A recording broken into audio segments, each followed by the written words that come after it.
Worth's mayor, police chief, city council members, even state lawmakers all gathered today to talk about that now viral video of a controversial arrest.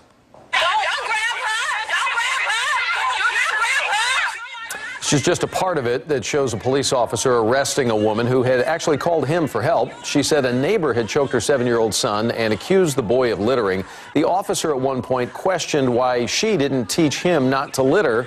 Then things escalated, and the mother and 2 of her daughters, in fact, were arrested. Today, Chief Joel Fitzgerald said that 99.9% of his officers, in his words, would have handled this situation differently, but he does not think that race played a role. I can't call it racism. What I can say is that I noticed in the video that the officer was rude. And, you know, there's a difference between rude and racism.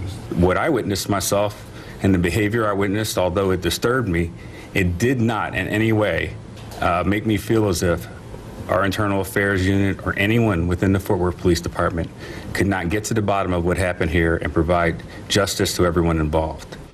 One police training expert we spoke with says the investigation now will dig into everything about this officer's past behavior.